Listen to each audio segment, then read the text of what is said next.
श्रीशैले दयाभात्रं दीभक्त्यादिगुणार्णवं यदेन्द्रप्रवणं वन्दे रम्मजामातरं मुनिं लक्ष्मीनाथसमारम्भां नादयामुनमद्भयाम् अस्मदाचार्यपर्यन्तां वन्दे गुरुपरम्परां भक्तामृतं विश्वजानूनमोधनं सर्वार्थं श्रीषडगोपवाङ्मयं சகஸ்ஸசாகோபனிஷத்சமாகமம் நமாம்யகம் திராவிடவேதசாகரம். திருவழுதி நாடென்றும் தென்குருகூரென்றும் மறுவினியவன் பொருணல் என்றும் அருமறைகளந்தாதி செய்தான் அடியினையே எப்பொழுதும் சிந்தியாய் நெஞ்சே தெளிந்து ஏய்த்தவருங்கேத்தி ராமானுஜமுனிதன் வாய்த்த மலர்பாதம் வணங்குகின்றேன். ஆய்த்த பெரும் சீரார் சடகோபன் செந்தமிழ் வேதம் தரிக்கும் பேராத உள்ளம் பெறா. எம்பெருமான் திருவருளாலே ஆச்சாரியன் அனுக்கிரகத்தாலே கடந்த பல தினங்களாக நம்மாழ்வார் அருளிச் செய்த திருவாய்மொழியை நாம் அனுபவித்து வருகிறோம். இன்றைய தினம் நாம் காண இருப்பது இரண்டாம் பத்திலே மூன்றாம் பதிகம். இந்த மூன்றாம் பதிகம் அடியார் குழாத்தை கூடுவதற்கு ஆழ்வார் விழைவதாக அமைந்துள்ள பாசுரங்கள்.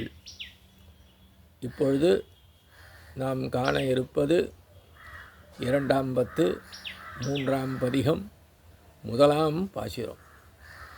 ஊனில் வாழுயிர நல்லைபோ உன்னை பெற்று வானுலார் பெருமான் மதுசூதனம் நெம்மான் தானு யானுமெல்லாம் தன்னுள்ளே கலந்தொழிந்தோம் தேனும் பாலும் நெய்யும் கண்ணலும் மதுமெத்தே. தேனும் பாலும் நெய்யும் கண்ணலும் அமதுமொத்தே என்று ஆழ்வார் இந்த பாசுரத்திலே முடித்து வைக்கின்றார். இந்த உடல் எப்படிப்பட்டது? மாமிசத்தால் ஆன இந்த உடல். அந்த மாமிசத்தால் ஆன உடலிலே வாழக்கூடிய எனது மனமே என்று தனது நெஞ்சத்தினை விழிக்கின்றார். என்னவென்று, நீ மிகவும் நல்லவன் ஆவாய்.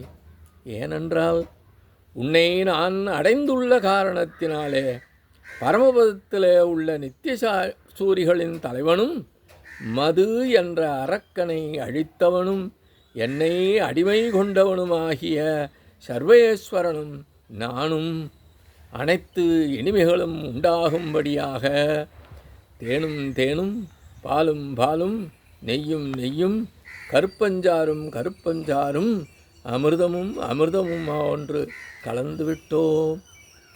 நாட்டை விட்டு பிரிந்த அரசகுமாரன் ஒருவனை மீண்டும் அந்த நாட்டிற்கு ஒருவன் அழைத்து வந்தால் இவனால் அல்லவோ நமக்கு மீண்டும் அரசகுமாரன் கிட்டினான், நாம் இந்த பேறு பெற்றோம் என்று உலகத்தோர் அவனை கொண்டாடுவது உண்டு.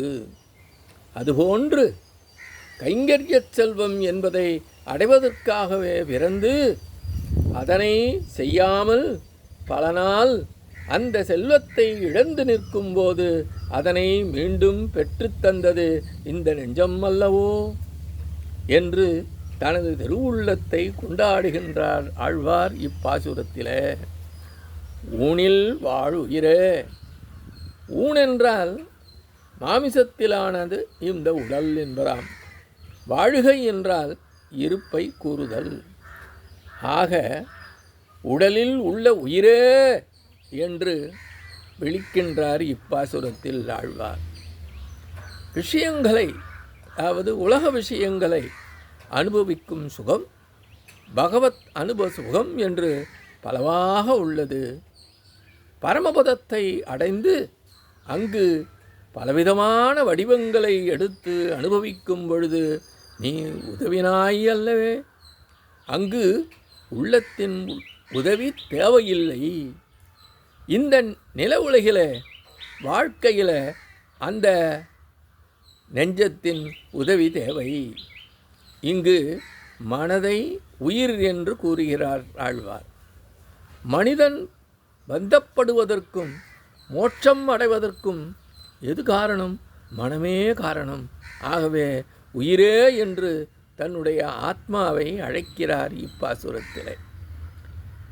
இவ்வாறு இவர் அழைத்த உடனே அது கேட்ட இவரது நெஞ்சம் பகவத் அனுபவத்தை கொண்டாடிக்கொண்டிருக்கும் பொழுது நடுவிலே என்னை நீர் ஏன் கொண்டாட வேண்டும் என்றது. அதற்கும் விடையளிக்கிறார் ஆழ்வார். சர்வேஸ்வரன் எப்பொழுதும் உள்ளான். அவனுடனான தொடர்பு எப்பொழுதும் எனக்கு உள்ளது. ஆயினும் நீ உனது முகத்தை அளிக்காத காரணத்தினால் அல்லவோ பலகாலம் அவனை இழந்தோம். ஆனால் இப்பொழுது நீ முகம் காட்டிய காரணத்தினாலே இப்பேறு கிட்டியது எனக்கு. எனவேதான் நான் உன்னை புகழ்ந்தேன் என்று தன் நெஞ்சத்தை பார்த்து கூறுகிறார் ஆழ்வார்.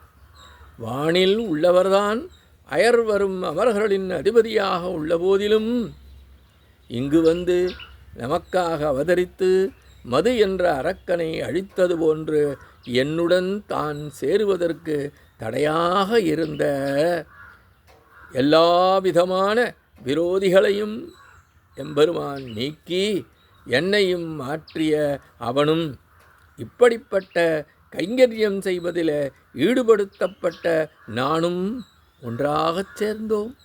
எப்படி சேர்ந்தோம் என்றால் ஒரு தன்மை கொண்ட பொருள்கள் சேர்ந்தது போன்று சேர்ந்தோம். அதாவது தேனுடன் தேனும், பாலுடன் பாலும், நெய்யுடன் நெய்யும், கரும்புச்சாருடன் கரும்புச்சாரும், அமிர்தமும் கலந்தது போன்று என்கின்றார். ஞானம், ஆனந்தம் முதலான பலவற்றை உடைய சர்வேஸ்வரனிடம் சேரும் பொழுது அவை அனைத்து சுவைகளும் உண்டாவதற்கு குறைவில்லை. தானாகவே அந்த பல்சுவையானது வந்து சேரும் என்பதாக இப்பாசுர விளக்கம் அமைகின்றது.